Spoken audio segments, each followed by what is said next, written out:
Hey guys, welcome back. So today we're going to be talking about some more PCOS stuff. In my last video, I explained what it was and what I went through. And today I'm going to talk more about after you get that diagnosis. Of course, you feel defeated. You feel horrible because you're like, something really is wrong with me. I'm not perfect. We should all know that we're not perfect. After you get told that something is wrong with you, and then the something being a woman, and you think about having kids and things you might not be able to do that easily, you feel defeated. I know I felt that way, but I do have hope. I don't want to have kids right now, but I still do have hope that we will have our baby one day, and there is still help to getting pregnant. I know how it feels. So today what I'm going to be doing is going over 5 things that I think helped me with coping with my diagnosis of PCOS. Hopefully these 5 tips can help you, or if you know somebody going through it, maybe suggest that they do some of these things after they get their diagnosis. Even if they've had their diagnosis already and they're still kind of in a rut about it, you can recommend they watch this video. Number 1, do not deny that you have PCOS. We already know that the first step into healing or getting over a problem is accepting and acknowledging that the problem is there, that you have the problem. So if you get this diagnosis and you're like, no, I don't have, the doctor is wrong. The doctor is wrong. I don't have that. Like, I kind of went through that. When I got my diagnosis, I was like, so I developed this because I stopped working out and I'm sitting down all day and I'm just eating sugar. I don't have PCOS. I just need to stop doing that. I just need to start working out again. I need to lose some weight. Yes, that will help, but yes, you still have it. Like, they checked your blood and everything. The longer I was in denial, the more the problem was going untreated. I didn't stay there for a long time, and I was so mad, so mad that I was on birth control again, because I do not like birth control at all. My first experience with it was just horrible, so I'm just against like the fake hormones and stuff. But I knew that it was necessary. I knew something was wrong, but I was in denial, but I wanted it to be fixed. So luckily I have my husband, because he was like, you can't keep denying that you have this. This is what the doctor said and this is what you need to do. If I didn't have him, I don't know how long I would have stayed in that rut and in denial. Do not stay there. I am healthy now. I've lost weight and I'm doing very well, but that denial, feeling like, oh no, something's wrong with me, I'm not right, I'm married, like, oh God, we can't have a baby now. I was just thinking all types of stuff. It is a very tough thing to deal with, and the faster that you are out of denial, the better. 2, what helped me was finding an online community of other women going through PCOS as well. My first time being open was on Twitter, and when I tweeted, people found me and we started talking about it. So that's my little online community that I found. And there's also, like, if you just go on Instagram and you just search PCOS, so many pages come up where there's just other women going through it. Even if it's not a community of people, like maybe you can search and you find one person that you find, hey, I'm an online community now, so if you want to talk to me, great. I am open to starting a community here. Maybe I'll start a Facebook group. I'll let you guys know. That could be an online community for you where we can just be open and talk about what we're going through. No judgments.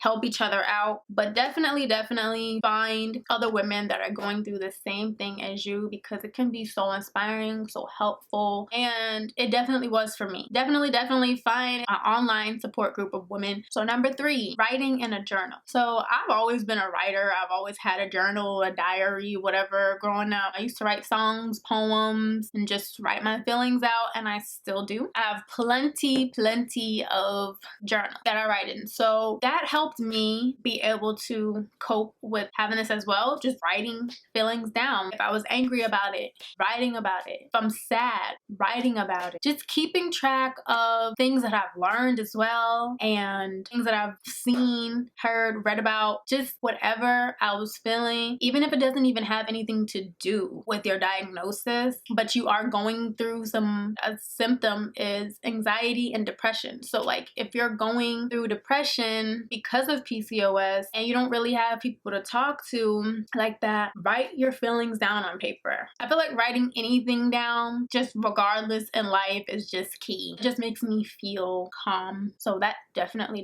helped me. So I have this journal. This thing has some things in it. That's just a plain journal. And then I have this one. I get a lot of journals from Five Below. So if you have a Five Below near you, definitely go to Five Below and get some journals because they're only $5. So this one is mindful journaling and it gives you prompt to write about, and it's actually very helpful because we definitely, with PCOS, we want to be stress-free, we want to be peaceful, mindful, and just in bliss while we're dealing with this, because if we're stressing, we're causing inflammation, we're causing hair to fall out. Just stress period, even without having PCOS, is not good. So imagine having PCOS and then stressing out. Like, you're not gonna be doing well. So be at peace, do some mindful journaling, head over to Five Below. Number 4, talk to your family, your spouse, your friends, whoever is in your close-knit circle that actually knows you, that you know is very supportive of you. Because if they're supportive and they're your family, they're your friends, they're people that you know that you love, and you know that they love you, they're going to uplift you, pray for you, help you. My circle is my mom, my sisters, my cousin, my husband. Those are the people that I really opened up to about PCOS, and I had to educate them because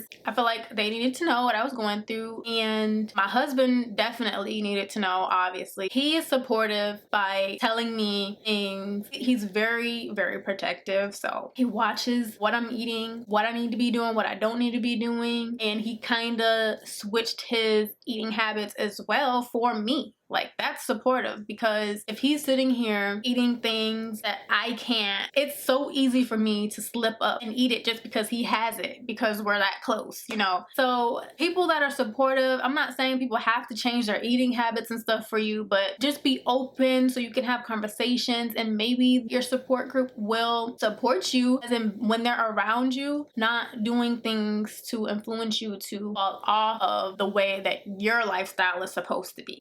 Just things like that. That's what supportive people do. That's what a supportive circle does. They will uplift you and help you get through your tough time. So I love my circle. They're very supportive, and I'm thankful for that. And the 5th and final tip that I have that really helped me, and I feel like just can help people in general, is to read and say positive affirmations to yourself in the mirror every single day. Doesn't matter if you're going through PCOS or not. People go through different things in life, and definitely need to speak positivity into your life. And it's so easy to have a negative, pessimistic mindset. I've been there, and I just want to spread positive vibes. I want everybody to feel positive. There's so much that we see on social media that can just make you go into a negative mindset, or always reading negative things on social media, on Twitter. Like, that's why I try to like cut down. That's another thing we can put that. That's still a 5th tip. Cut down maybe on social media a little bit, because it kind of affects your mood. And with PCOS, like I said, you want to be as positive, as calm, as peaceful, as mindful as possible, because it causes a lot of stress and anxiety, and we're trying to get